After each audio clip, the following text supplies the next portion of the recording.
Resident historian. Your sports break during your lunch break. Live from the Mercedes-Benz of Baton Rouge studios. Here's Charles Hannegriff. Welcome in to the Thursday edition of Hanny Time, 104.5 ESPN Baton Rouge. Charles Hannegriff, Mario Jerez, Taylor Sharp with you. Mike Scarborough here in about 10 minutes. Do a little LSU football as spring practices are resumed, of course. And at the bottom of the hour, Ali Cosell will be with us to talk Pels as they get ready for the last 10 games of the season. We got news that just came into us from LSU baseball. Tomorrow's game has been moved up to noon. The forecast is a problem all weekend, so this is the first thing that they're doing to try to make sure they get them all in. So tomorrow at noon, we're waiting on a TV word on that. Probably going to be some changes with that. The women's Final Four, women's Sweet 16 starts tomorrow afternoon. So this was scheduled for ESPN2. That may change, but we'll let you know when we get it. But the game time has moved to noon. We got Sweet 16 action tonight. 4 games, including 2 in the Southeastern Conference. Arkansas is taking on UConn, Tennessee, against Florida Atlantic, which – not for nothing, just happens to be my favorite game of the night. Go Big Orange. Well, not Go Big Orange. I just like the Big Orange tonight. Hanny Castle drop later this afternoon. My picks for the Sweet 16 round. We were 6-4 last week. Gave you 5 on Thursday, 5 on Friday, 6-3-2 both days. So just try to keep that going a little bit. With our picks for the next 2 days. We'll drop that a little bit later on. Our preview for LSU and Arkansas. Baseball at the Box has dropped. Our podcast is up right now, 1045ESPN.com, brought to you by Napa Auto Parts, wherever you get podcasts. Full preview of LSU and Arkansas.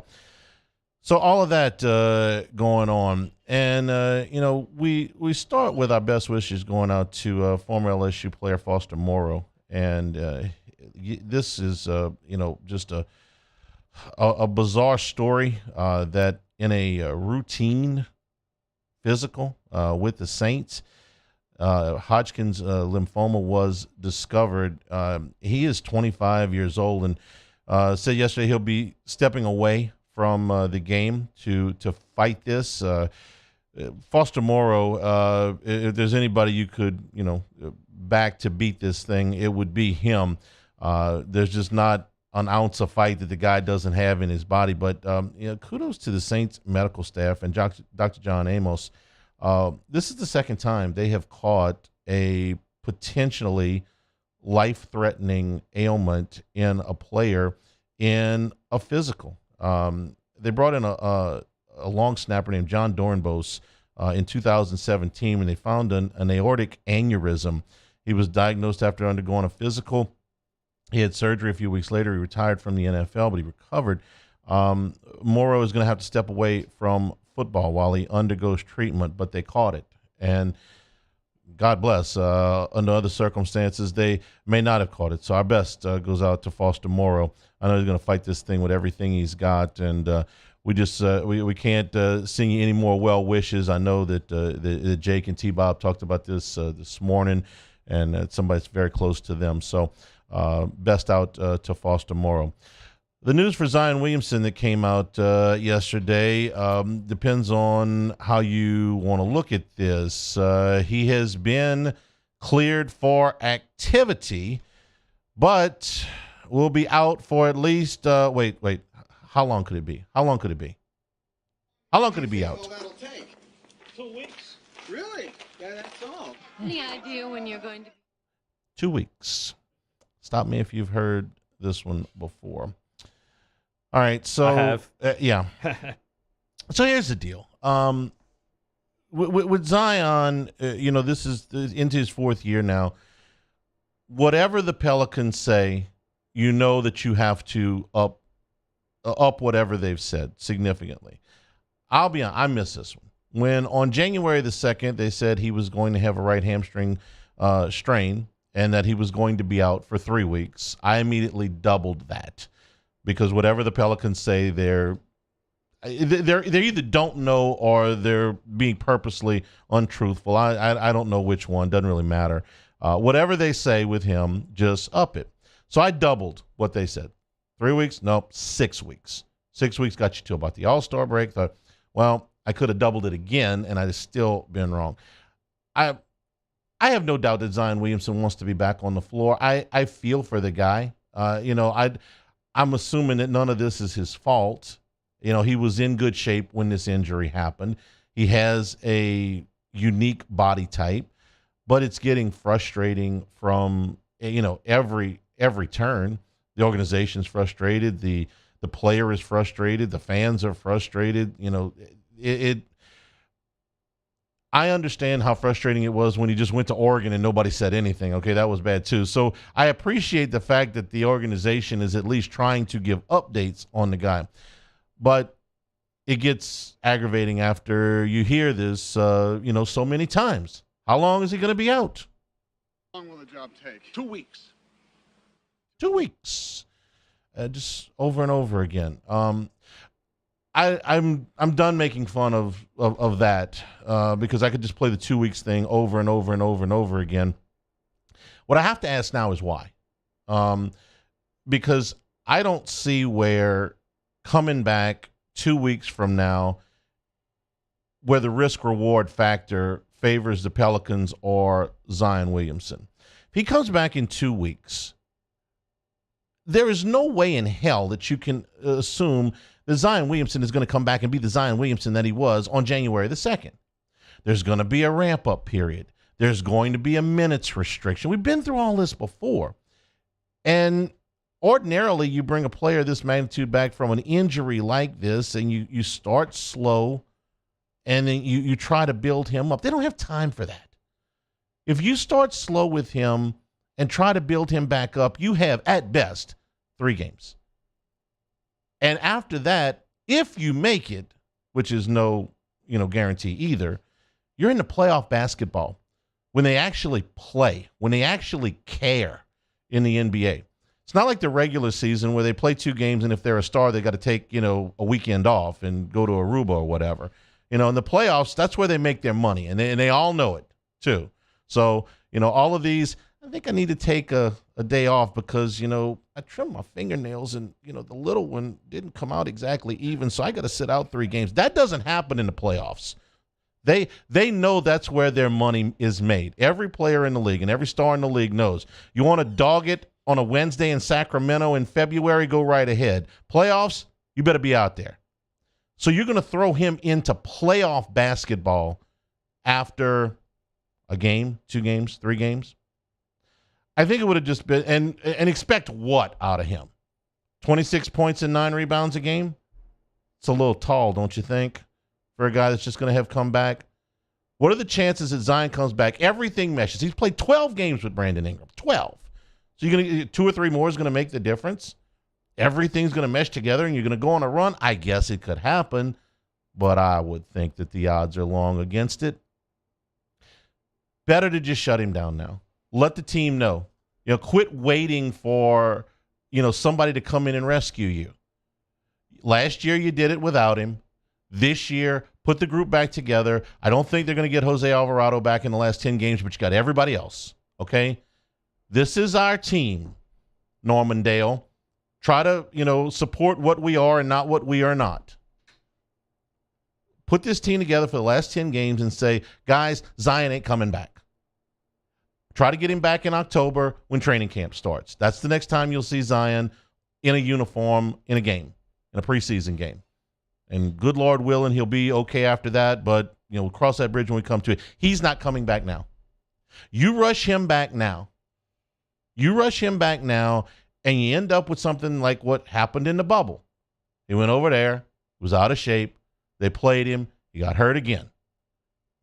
I mean, he's already at risk for injury based on his body type and the way he plays. Why exacerbate it?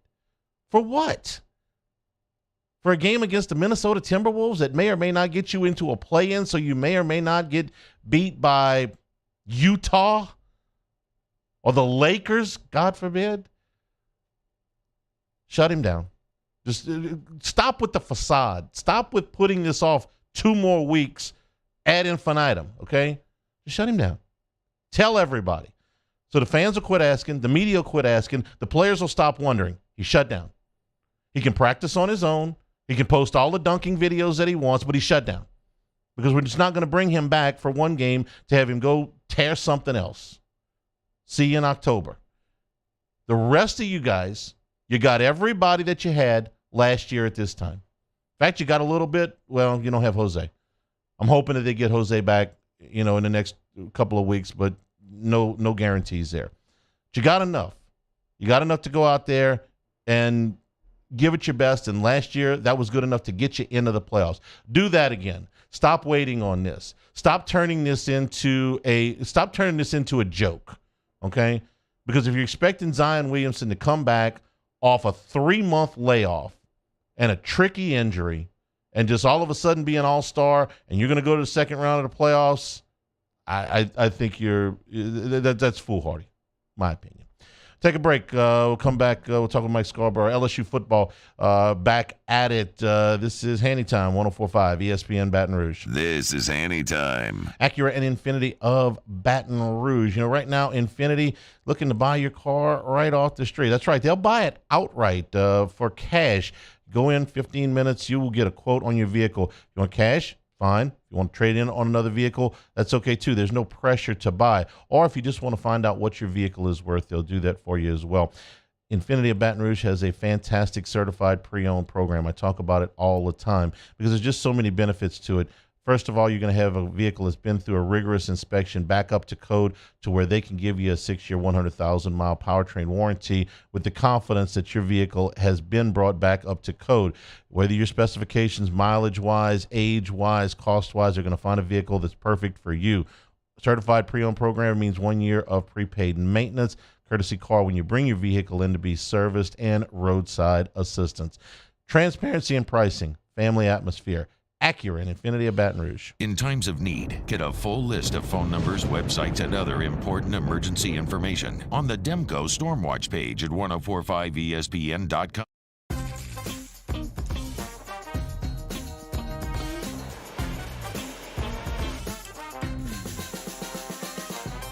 The best kept secret in town is out. Discover Tallulah at the Renaissance Hotel on Bluebonnet. Bayou Chrysler Dodge Jeep Ram has $10,000 off new 2022 Jeep Gladiators and $8,000 off new 23 Jeep Grand Cherokees. All new Bayou automotive vehicles come with a 1 million mile warranty. If you need sales or service, the crew at Bayou is going to do right by you. Gulf Coast Office Products is a nationally recognized Savin office equipment dealer based right here in Louisiana. Over 100 employees strong, Gulf Coast has the boots on the ground to support all vertical markets from education, engineering, legal, and finance. With the latest in office technology, from desktop to production segment units, Gulf Coast and Savin have the perfect fit for you. Call 225-756-2644. That's 756-2644 for Gulf Coast Office Products. There it is, the extra mile, on the border of expected and extraordinary, for those willing to go further, like vans customized for work or play, with safety and tech to keep you connected, supported by a 5-star sales, service, and finance team, and backed by the 1-star you know. So go the extra mile. It's never crowded, because so few have what it takes to go there. Mercedes-Benz Vans. Hi, I'm Brandon Landry, founder and CEO of Walk. Hi, my name is Dr. Craig Green. This is Ryan Terrio with HUDCORoofing.com. Hey, it's Matt Moscona. No matter how big your commercial roofing job, HUDCO can help. My patients come to me because they trust that I can get the job done at a high level. Ryan Terrio and Richard Tilley have the same level of trust when it comes to roofing. If you have a roofing issue, call HUDCO Roofing. Give us a call, 364-1007, and we'll come to your house and give you a free inspection. I had to leave my parents. I had to move schools. I don't know anyone here. Everything keeps changing. Why is this happening to me? I'm sure glad you're here. Change a child's story. There's a child in foster care waiting for a volunteer like you.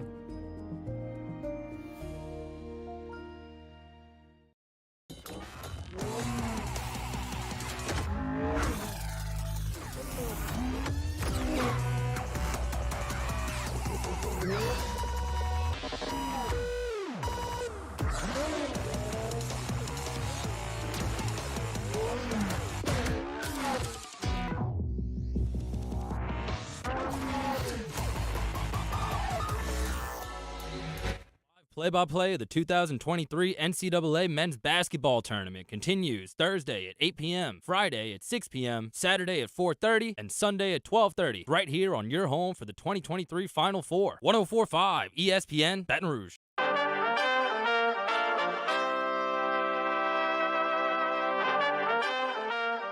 This is Hanny Time with Charles Hannegriff on 104.5 ESPN Baton Rouge.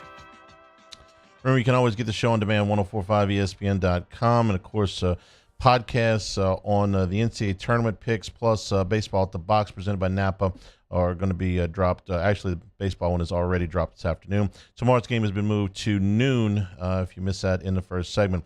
Bring in Mike Scarborough from TigerBait.com. Mike, good afternoon. How are you? Doing good. Standing out in front of Alex Box right now, waiting for Jay Johnson at 12:30. Yeah, going to have that coming up here in a few minutes. The game, you're going to have to work a little bit this weekend to get around the weather, but we'll see how that goes. All right, so football practice resuming this week. Mike, this is a different type of schedule for spring between the morning practices and the really elongated schedule that they've got here. And the reason that Brian Kelly has said he's doing this is to increase the amount of classroom time. That's the kind of thing that it's tough for fans to see, but is invaluable for the team building. I'm wondering if you've been able to talk to any players and get some feedback on exactly how this schedule is working. Well, we won't get players until the first time on Saturday, but I can tell you, walking out the building after we've had Brian Kelly twice. Ran into Quincy Wiggins and Major Burns Tuesday, and they all tell me they love the early morning practices.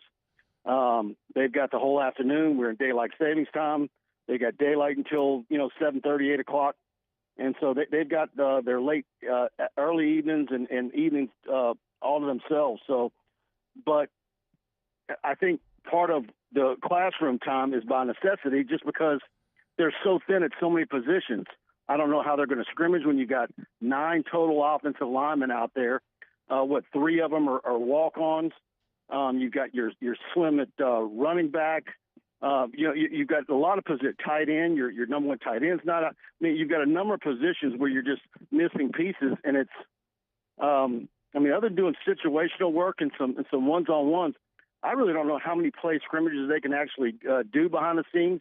And, of course, we all know that, is the spring game actually going to end up happening? That seems to be very much up in the air at this point. Let me ask this, since we're talking about new things. Is it really necessary in spring that they have a certain amount of scrimmages? I mean, if the scrimmage work was cut back, significantly, would that would that be such a terrible thing? We saw Les Miles scrimmage them almost into the ground at times.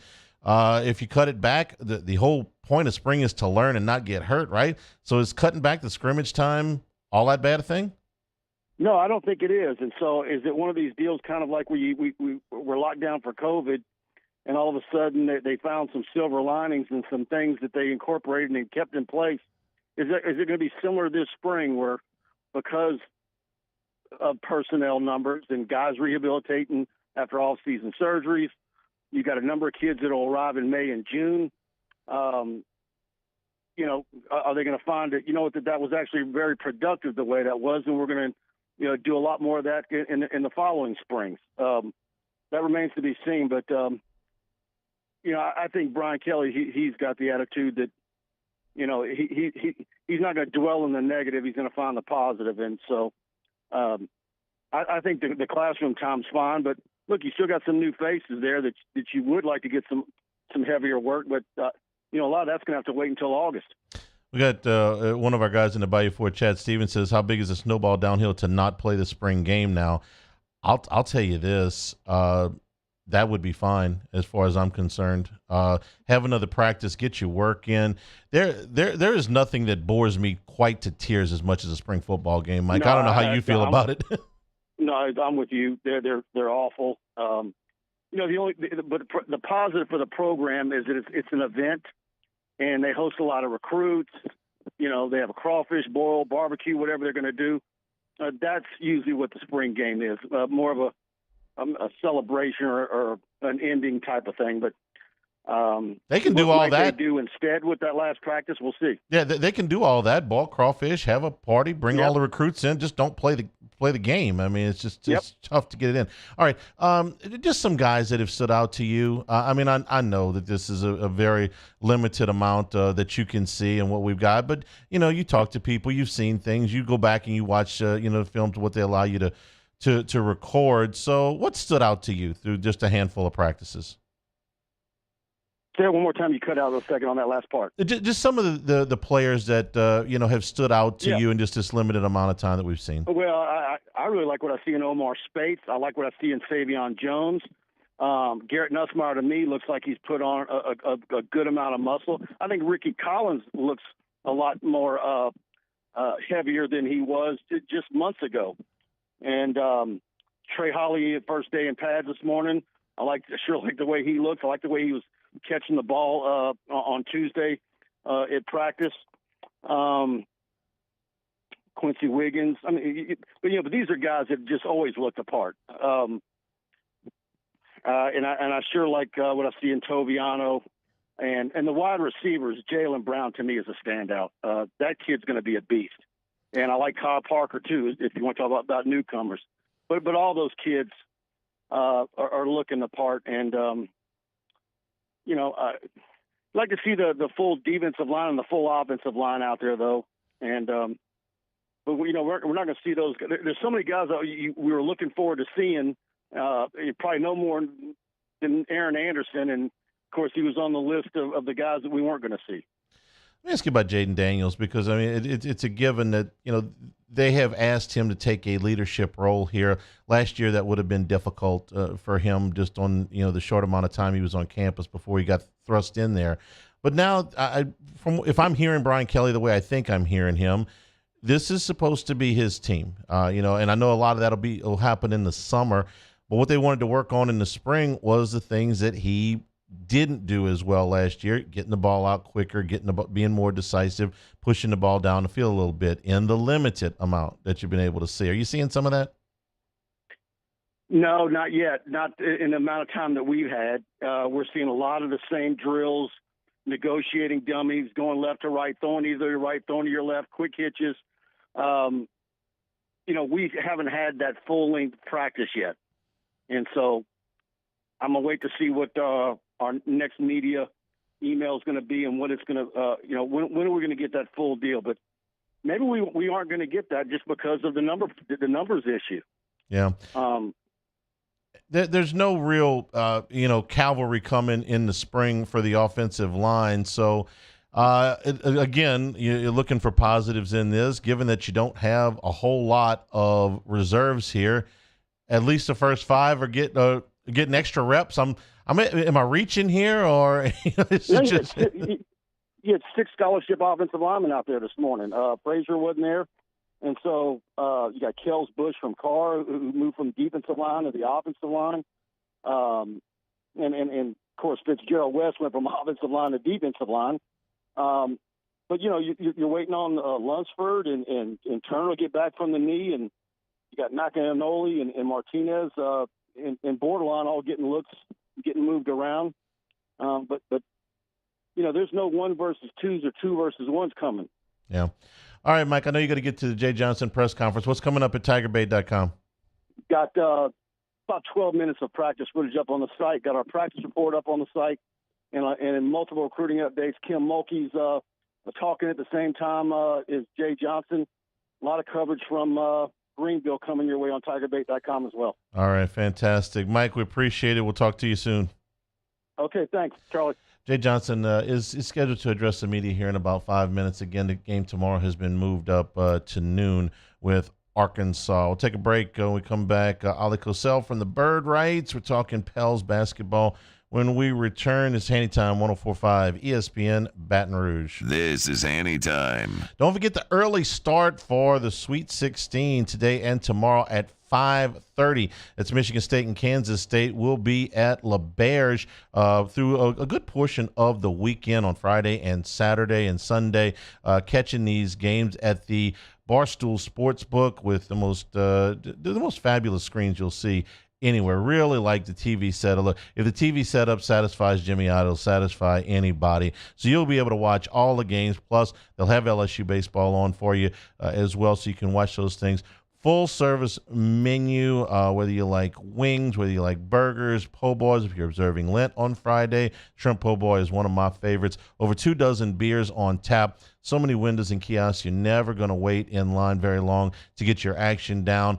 Alternate lines and just a lot of different betting options for you on the Sweet 16 this weekend. So we invite you to get out to the Barstool Sportsbook at LaBerge, Baton Rouge. Our listeners fire up their opinions on the jimsfirearms.net hotline at 499-1045. Keep listening for your next chance to shoot us your thoughts with the jimsfirearms.net hotline on 1045 ESPN Baton Rouge. I've been doing business with Luba for 25 years. They're dependable, trustworthy. It's just the attention to detail with our clients. Our folks have years and years of experience. They're highly trained professionals. But many companies have that asset. What I'd like to think makes Luba a bit different is that we use those talents in a way that truly is dedicated to serving the needs of the folks who depend on us. At Ochsner, we know healing is a team sport. That's why we've partnered with world-renowned orthopedic surgeon Dr. James Andrews to create the Ochsner Andrews Orthopedics and Sports Medicine Institute. Whether you're a professional athlete or a weekend warrior, our team of specialists are dedicated to getting you back in the game. So whatever your reasons are for reaching your personal best, we've only got one. You. Ochsner Andrews Institute. Long live you.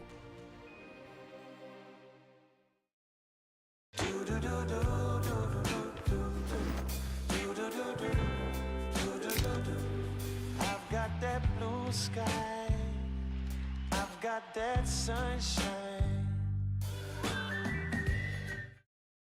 Louisiana.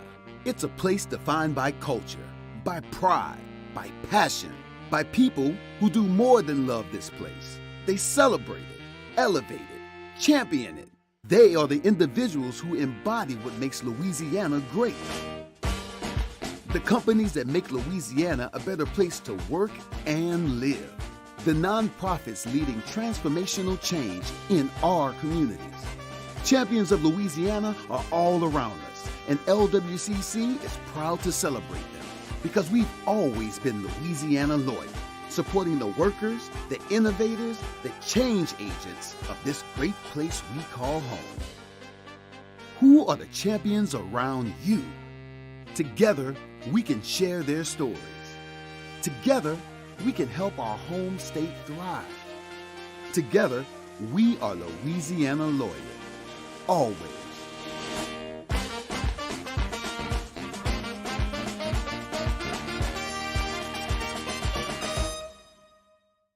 Gulf Coast Office Products is a nationally recognized Savin office equipment dealer based right here in Louisiana. Over 100 employees strong, Gulf Coast has the boots on the ground to support all vertical markets, from education, engineering, legal, and finance. With the latest in office technology, from desktop to production segment units, Gulf Coast and Savin have the perfect fit for you. Call 225-756-2644. That's 756-2644 for Gulf Coast Office Products. There it is, the extra mile. On Fridays, Off the Bench. We'll recap day 1 of the Sweet 16 and preview day 2. Plus, it's time. SEC baseball back at the box. Off the Bench, 7 to 10 a.m., 104.5 ESPN.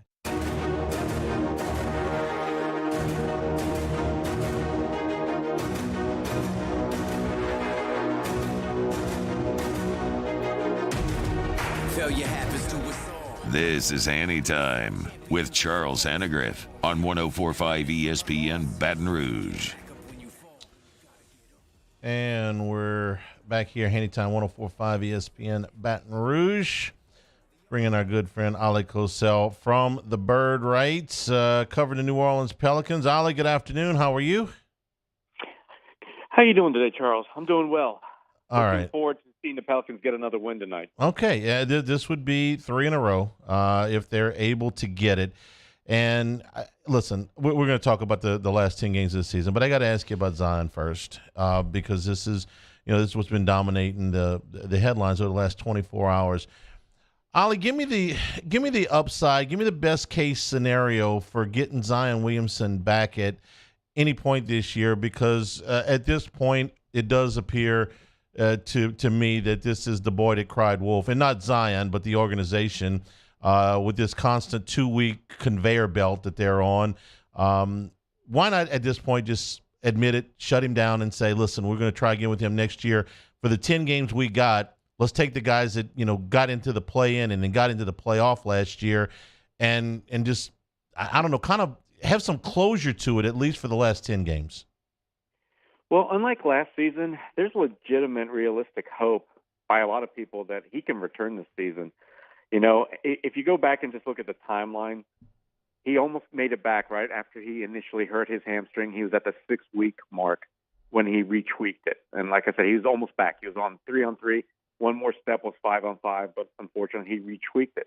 Well, we're now more than 6 weeks into this since he retweaked it.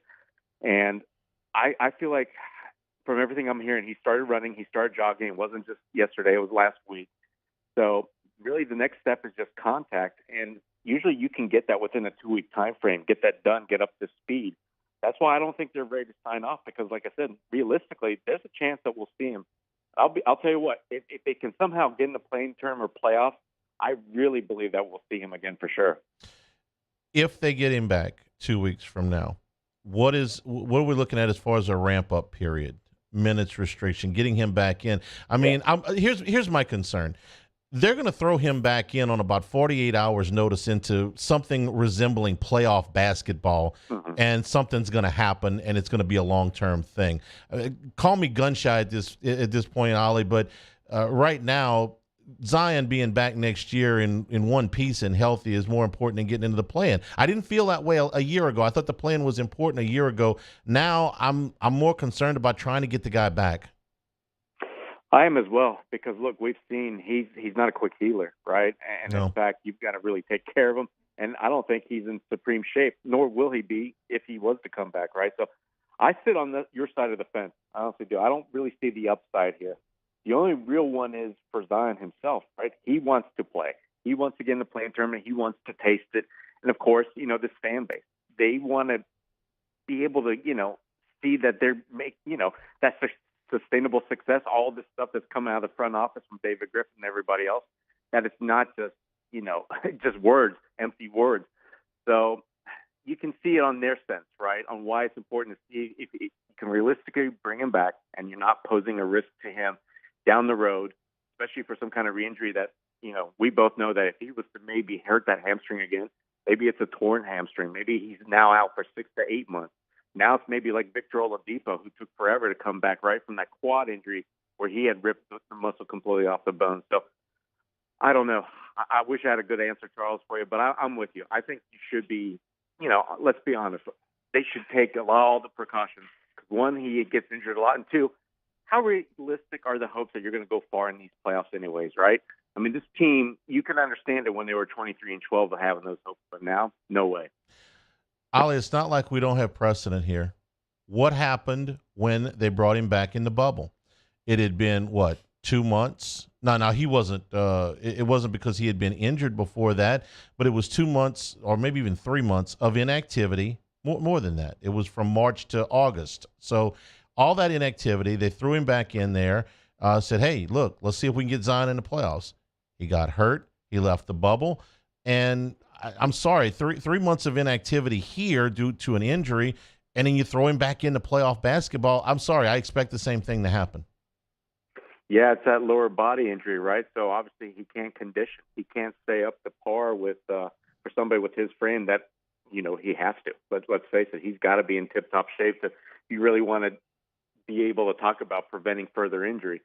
So, yeah, Charles, it's hard for me to argue against your points there. Because, like I said, he's always had issues with that right lower half of his body, ever since high school. And once again, it's that hamstring on the right side of the body. So unless he's 110%, I don't honestly see a reason to bring him back. I really don't. Yeah, if this were January, I'd feel differently. Yeah, bring him back, move him in there slow. You're throwing this guy into playoff basketball when everybody cares and load management goes out the window. I think it's a bad choice. And look, if they're in the second round of the NBA playoffs and Zion comes back with 5 games to go or 3 games to go and he's averaging 26 points a game and everything's great, I'll say, you know what, I was wrong.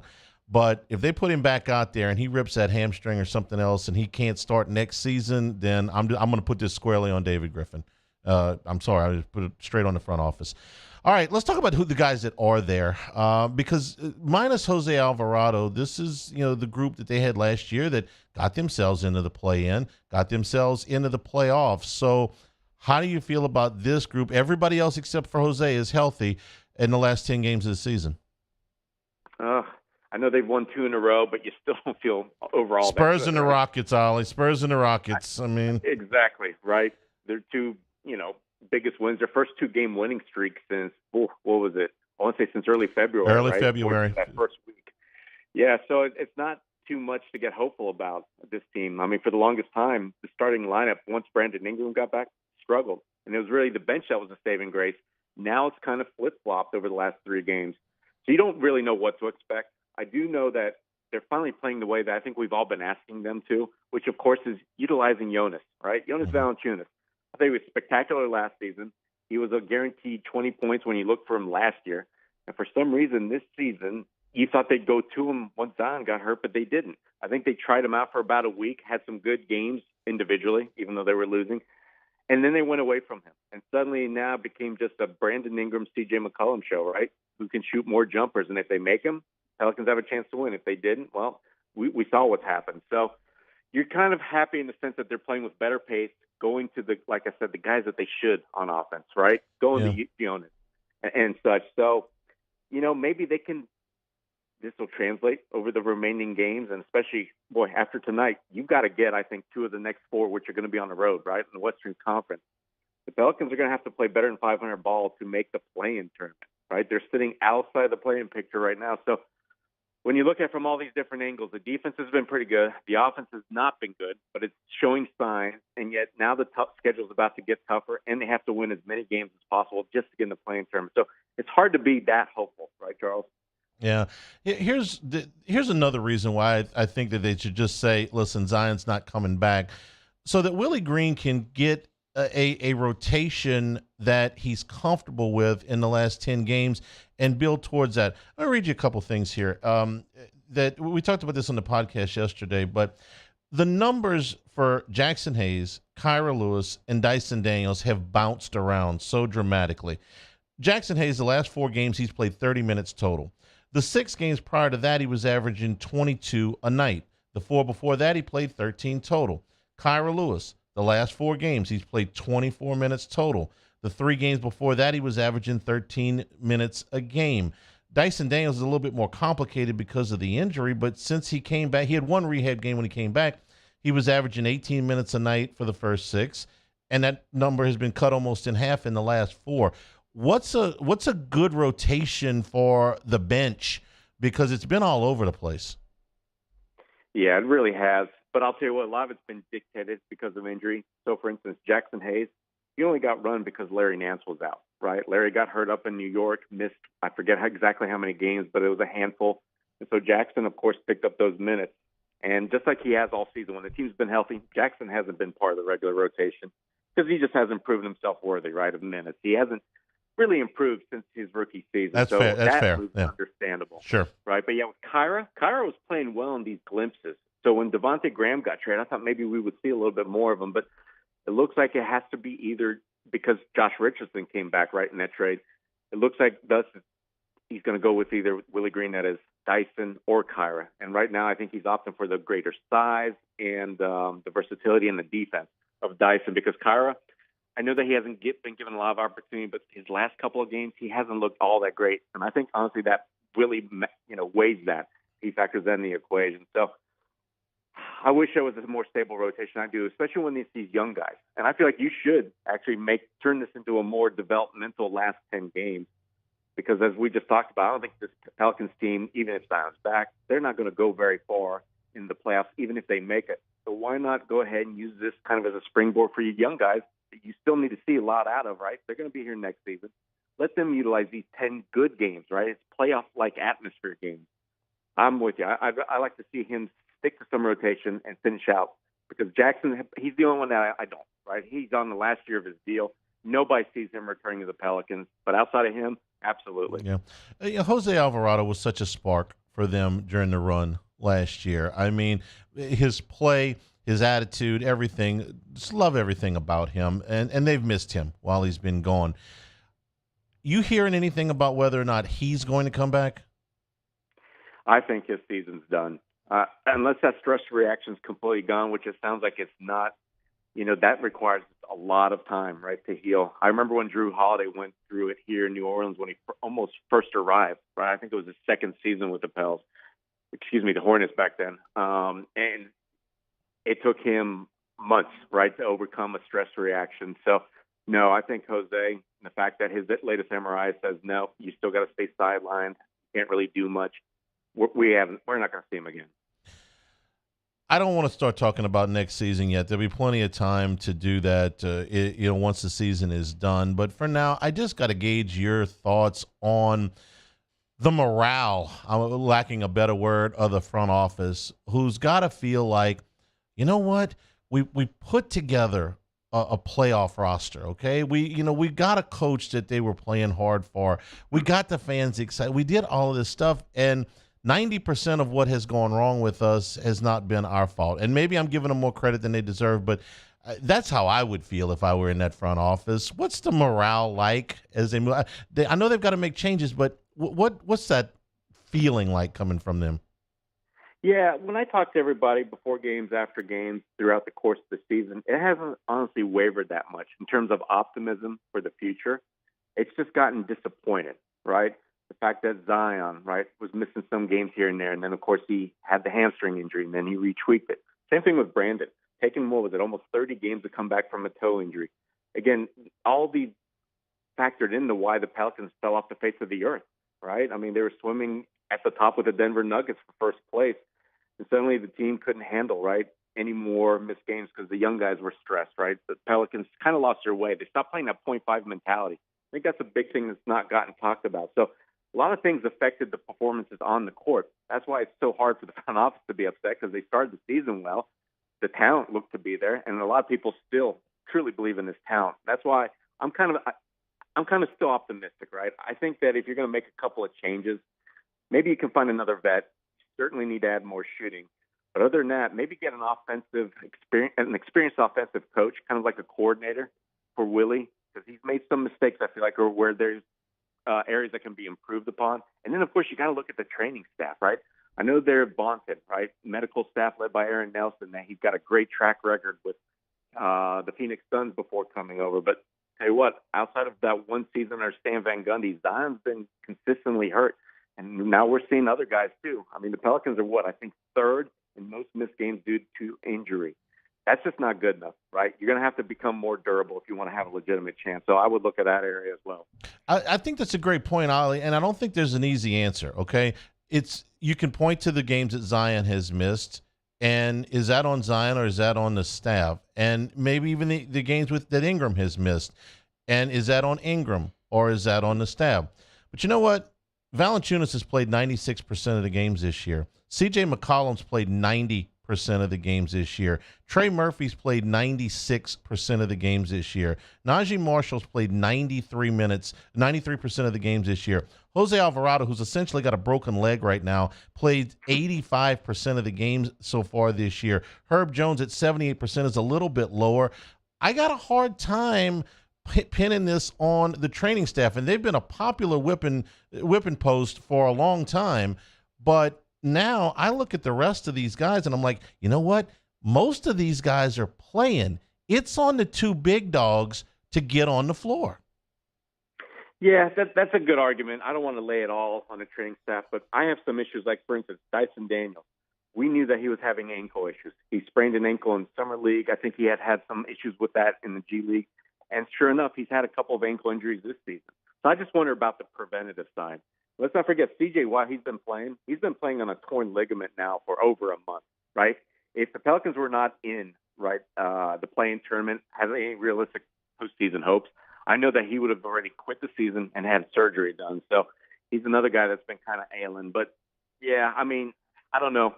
You have to start somewhere, Charles, and I just feel like if you can't keep your stars healthy, even though it may just be them, but you look around the rest of the league, somehow they manage a little bit better. I don't know. It's just something that needs to be explored. I agree. Like I said, I don't think there's easy answers here. I'm rattling those numbers off, but without a lot of confidence that I'm right. I mean, maybe there is something that they're not doing. It's when these guys were in Phoenix, everything worked fine. I mean, what is it? The food? Is it the weather here? The humidity? I don't know. When you look at the standings right now, Minnesota, OKC, Dallas, the Lakers, Pels. I'm throwing the Jazz out. The Jazz make me mad. The Jazz are winning despite trying to lose. And I'm throwing them out. Those 5 teams, any that you like and say, okay, I think that team could get into the play and make a move, and any that you look at and go, you know what, they're spinning their wheels. I love the Thunder. I love the way they play. I love that young talent, how hard they play, and they've just got a good program over there. So you're excited to see that what's usually been a tanking Sam Presti team, right? Always wanting to get as many draft picks, as high draft picks as possible. I love that they're not doing that this season with Victor Wembanyama there. I mean, if there's any season you're going to, shoot for the moon, it's this one. And I'm glad to see that they're not doing it. And now their talent's showing. So I really love that team. But other than them, I mean, Lakers are trending upwards, right? And I'll tell you what, Austin Reeves, heck of a find for the Lakers. Ever since LeBron's been out, he's kind of really picked up the slack. Not Anthony Davis, not D'Angelo Russell, but it's been Austin Reeves that has literally won them a couple of games over the last week. So I kind of like their chances too. But other than them, no. Dallas, I think they're fading. They haven't shown that they can stop anybody. And even when Kyra and Luka are out there, Charles, they can't score enough points to beat another team. And so they've been falling down ever since that trade. And Minnesota, I know they're about to get Karl Anthony Towns back. Anthony Edwards as well played last night. And look, I just think it's going to take that team a little while to win. If you remember the start of the season, they started off very poorly, and they had all their guys healthy, and they just beat last night, the Hawks by a single point. So I don't have too much confidence in them either. Well, we'll watch it with great interest, and we'll be talking with you soon, Ali. Let's see what happens over the last 10 games, if they sneak in or if we're back watching ping pong balls, or maybe both. Maybe they get in and the Lakers fall off. That's utopia. What's coming up on the Bird Rights? Yeah, we're just going to be focused on this play-in race, right? I mean, it's everything right now for this team. They're treating every game as a must-win, so let's see it. Because it was disappointing the way they started. Got blown out by the Lakers that we considered a must-win. First game in Houston, they barely lost that one. Now they've recovered in 1-2, but they've got to keep that trend up. They can't give away any more games, so we'll just be following closely to see where the trends are going. Ali, we always appreciate it. We'll talk to you soon. Absolutely. Take care, Charles. Ali Cosell from the Bird Rights. We'll take a break, come back, take some of your questions in the Bayou Ford chat. Anytime, 104.5 ESPN Baton Rouge. This is Anytime. Big Mike. Swamp Pop music tonight on stage. Watch a little basketball, a little Swamp Pop music. Tomorrow night, it's the Honky Tonk Playboys. You're always going to get live music every weekend at Big Mike's. Saturday, Jared Kelly. Sunday, Preston Wallace on the patio. Hot ball crawfish every day starting at 11 a.m. Boiled shrimp on Monday nights, all you can eat starting at 5 o'clock all the way until close. And, of course, if you want to rent out one of the private rooms, multiple size private rooms that you can rent out at Big Mike's for your private parties, off-site catering is also available. Happy hour drink prices from 3 until 7, Monday through Friday, and all day on Sunday starting at 11 o'clock. So head on out to the Denham Springs Institution. It's Big Mike's. We're kind of a big deal. In times of need, get a full list of phone numbers, websites, and other important emergency information on the Demco Stormwatch page at 1045ESPN.com. Bayou Chrysler Dodge Jeep Ram has $10,000 off new 2022 Jeep Gladiators and $8,000 off new 23 Jeep Grand Cherokees. All new Bayou automotive vehicles come with a 1 million mile warranty. If you need sales or service, the crew at Bayou is going to do right by you.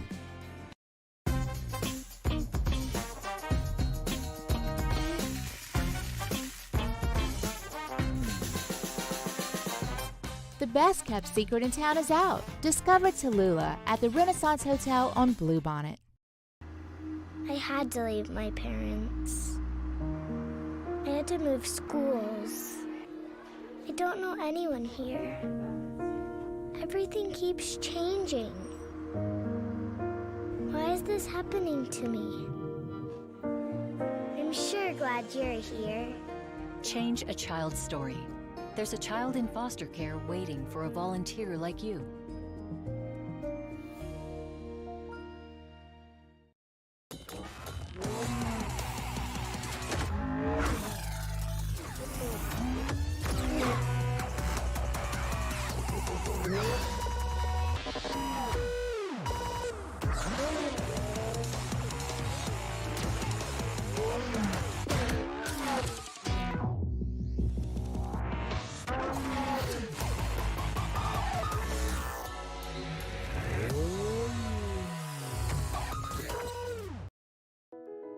I've been doing business with Luba for 25 years. They're dependable, trustworthy. It's just the attention to detail with our clients. Our folks have years and years of experience. They're highly trained professionals. But many companies have that asset. What I'd like to think makes Luba a bit different is that we use those talents in a way that truly is dedicated to serving the needs of the folks who depend on us. At Auctioner, we know healing is a team sport. That's why we've partnered with world-renowned orthopedic surgeon Dr. James Andrews to create the Auctioner Andrews Orthopedics and Sports Medicine Institute. Whether you're a professional athlete or a weekend warrior, our team of specialists are dedicated to getting you back in the game. So whatever your reasons are for reaching your personal best, we've only got one: you. Auctioner Andrews Institute. Long live you. Louisiana. It's a place defined by culture, by pride, by passion, by people who do more than love this place. They celebrate it, elevate it, champion it. They are the individuals who embody what makes Louisiana great. The companies that make Louisiana a better place to work and live. The nonprofits leading transformational change in our communities. Champions of Louisiana are all around us, and LWCC is proud to celebrate them because we've always been Louisiana loyal, supporting the workers, the innovators, the change agents of this great place we call home. Who are the champions around you? Together, we can share their stories. Together, we can help our home state thrive. Together, we are Louisiana loyal. Always.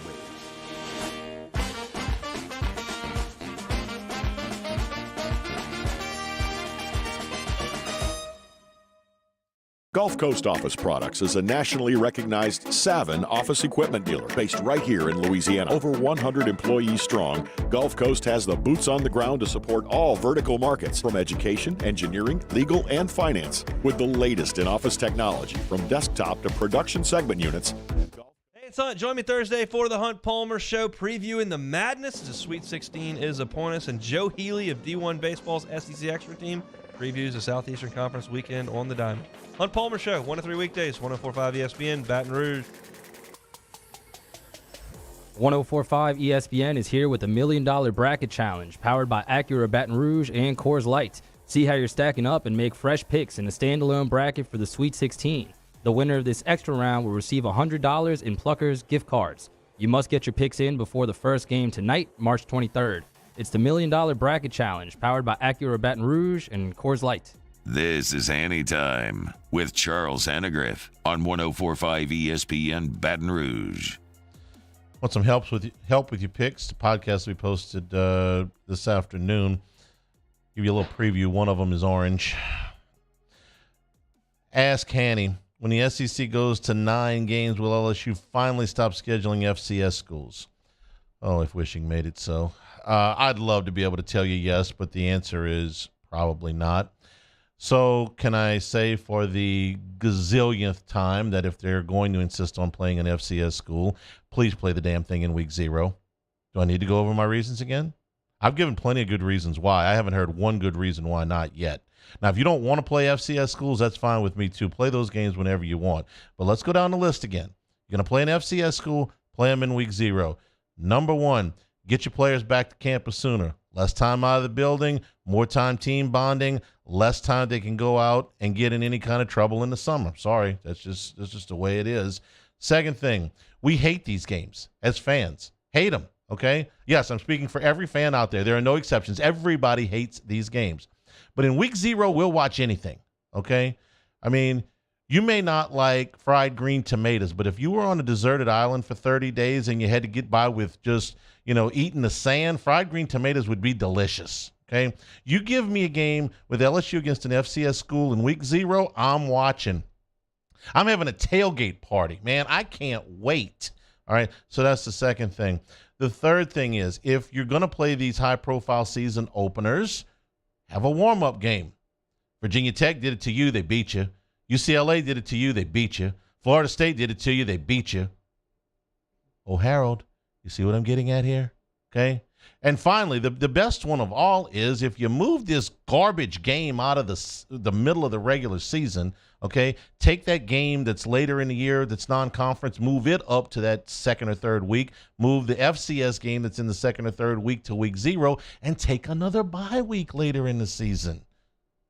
This all makes perfect sense to me. I have yet to hear a good reason why not. And don't tell me, oh, you got to play Hawaii. No, if you play an FCS school and you get the thing on TV, you can play in week 0. They're about to do away with the restrictions anyway. I'm done for the day. Tomorrow we'll see you from Rufino starting at 10 o'clock for Jimmy Ott's Game Time. Tonight we'll be at Jolie Pearl. Taylor, not going to see you tomorrow. Good luck, brother. Getting married this weekend. Congratulations to you and your new bride. For the soon-to-be-married Taylor Sharp and Mario Jerez, I'm Charles Hanniger saying thank you and good afternoon. Stay tuned for Hunt Palmer, 104.5 ESPN Baton.